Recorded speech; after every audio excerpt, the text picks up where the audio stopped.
These are live pictures coming into the newsroom from LA, where this is just 3 p.m. in the afternoon, believe it or not, and we've seen many cars on fire. The clash between protesters and police there in that city, as well as about 30 other major cities in the United States. It's one of the many flashpoints we're seeing in the wake of that death of a black man in Minneapolis, and the charge is now being laid against the police officer involved. All 4 officers in that incident have been stood down, but it's done nothing to abate the protests. Let's keep those pictures up for you this Sunday. Quite dramatic images from LA as we bring in Paul Kelly, editor-at-large at The Australian. You can see the damage done, Paul, in LA this morning, but right across the United States. How fragile is this situation as we speak this morning?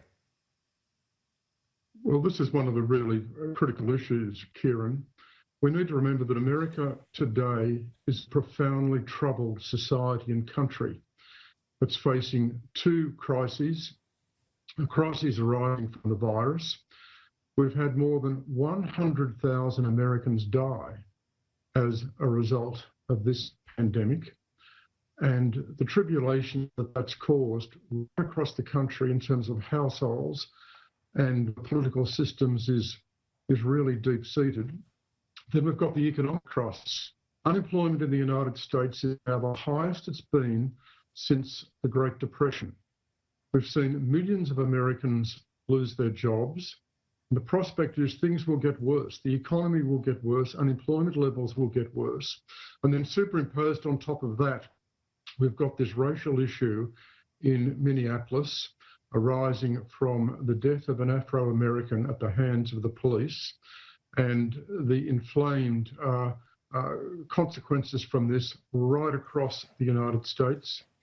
And then we have the flawed leadership of Donald Trump, and that tweet he sent out that when the looting starts, the shooting starts.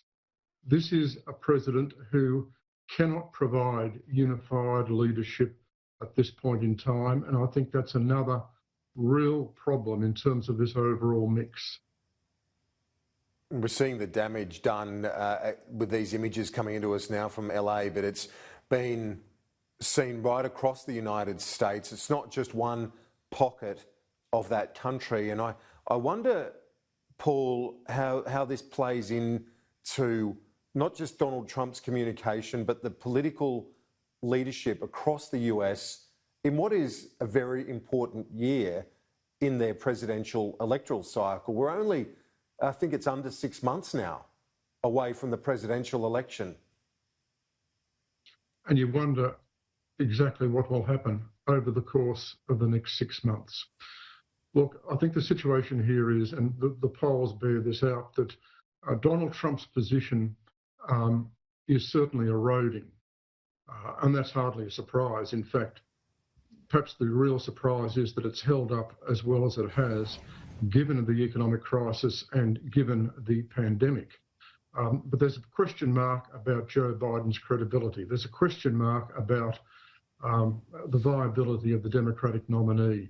I think this remains a very, very unpredictable situation in terms of what happens over the course of the next 6 months, Kieran. We'll have some more on that in a moment with the former AFR Washington correspondent John Keogh and my colleague Andrew Clennell. But let's move on to our national response, Paul, to various components to the COVID crisis. First up, I want to ask you about, and you wrote about this in The Australian yesterday, Morrison's effort at a great compromise on industrial relations. Can he succeed? Well, he's going to give it a big shake, and he should. Liberal governments have failed when it comes to industrial relations for the last 20 years. Morrison has broken from the Liberal tradition, broken from where John Howard was and where Tony Abbott and Malcolm Turnbull were, and said, well, let's see if we can sit down and get a degree of consensus. So there'll be 5 working groups chaired by the Minister Christian Porter, looking at various aspects of the industrial relations system. I think this is a good thing. We'll have unions, business, government sitting down together. There will be significant pressure on the major parties, both unions and business, to make a number of concessions. Morrison made clear There is one single objective here, and that is job creation. The nation's going to face 9 or 10% unemployment. He wants to bring people together, put them under pressure. He's made it clear that at the end of the day, there will be legislation put before the Parliament. The aim, as far as Morrison and Porter is concerned, is to try to get consensus on a number of important IR issues, but even if they can't, compromise proposals will be put to the Parliament. This is a real test of our capacity as a country to come together to confront this crisis and make concessions in order to create jobs. And Paul Kelly, the broader reform of National Cabinet over COAG, is that a correct move? It is a correct move. There's no doubt at all about that. I think Morrison understands that one of the consequences of this pandemic is that we've got to change the way we operate, whether it's structures, policies, or the political culture. And the entrenchment of a national cabinet on a permanent basis, meeting monthly after the crisis, is, I think, a very welcome move. What it means is that the state premiers will be brought into the national recovery strategy that will see Morrison and the premiers working together in the national cabinet. We're going to have now two cabinets, if you like. The national cabinet, the Liberal Labor cabinet involving the Prime Minister and the premiers, looking at reform across the Federation. And then, of course, we've got the standard Morrison cabinet as well. The point to make about this is that it's clear that Morrison has an ambitious agenda in terms of economic reform and involving the Federation, reform of the Federation. The role of the Treasurers and the Treasury Committee will be really important, and we saw the Treasurer, Josh Frydenberg, say the other day he wants payroll tax reformed. He wants the states to get together, the state treasuries getting together with the Commonwealth and looking at how we can reform payroll tax in the cause of creating more jobs. So I think that it'll be fascinating to see the way this agenda plays out, but clearly all these political leaders have got to commit to an ambitious agenda, once again in the cause of job creation. And Paul, we spoke to the most prominent federal Labor politician in Queensland, Jim Chalmers. What's Labor's challenge? How do they turn their prospects around, particularly, I think, in WA and Queensland? Well, Labor's got a great challenge, but it's also got a great opportunity. Its challenge is that it's been marginalised by Scott Morrison in terms of this crisis and in terms of what will happen for the rest of this parliamentary term.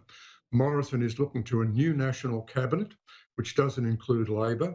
He's looking at a new consensus-based IR model, which doesn't include national Labor.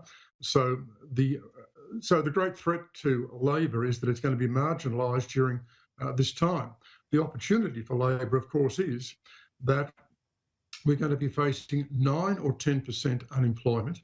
We're going to have millions of people reliant on welfare. Many people are going to be worse off. And this goes to Labor's historic challenge as a party and its meaning. If Labor can't respond effectively during this time of crisis, can't devise effective policies, then its entire rationale as a political party has got to be in doubt. When it comes to Queensland and WA, I think Labor does have great difficulties. These are the resource-based states. They are socially conservative states. Federal Labor's weakness in these states goes back many years. But the interesting thing is, both these states at the moment have got state Labor governments. And I think in that sense, that works actually against federal Labor. It works against national Labor. Labor does need a particular state-based strategy for both Queensland and the West. If it can't improve in those states, it cannot win the next federal election. Paul Kelly, appreciate it. Talk to you during the week.